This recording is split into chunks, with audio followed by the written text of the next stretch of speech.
Сәлеметсіздер ме балалар? Қазақ тілі сабағын бастайық. Сабақтың тақырыбы «Менің елім». Тема урока «Моя страна». Менің елім, моя страна. Бірінші тапсырма. Суретке қара, тыңда, қайтала. Первое задание. Посмотри на картинку.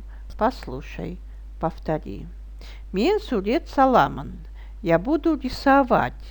Мынау күн, это солнце. Жұлдыз, звезда.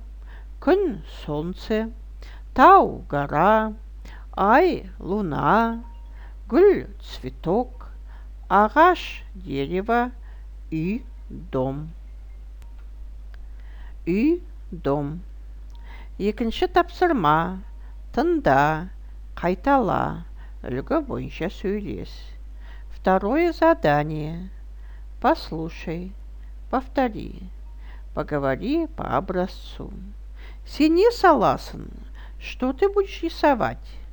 Мен күн, ағаш, гүл саламын.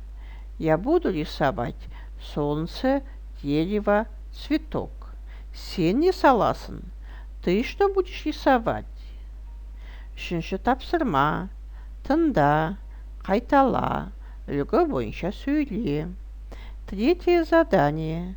Послушай, повтори, поговори по образцу.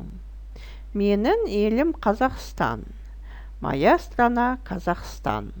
Мынау күн, это солнце. Мынау тау, это гора.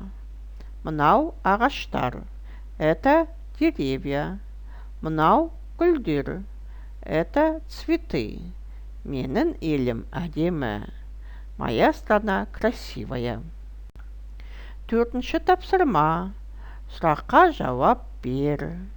Четвертое задание. Ответь на вопрос. Сенің елің қандай? Твоя страна какая?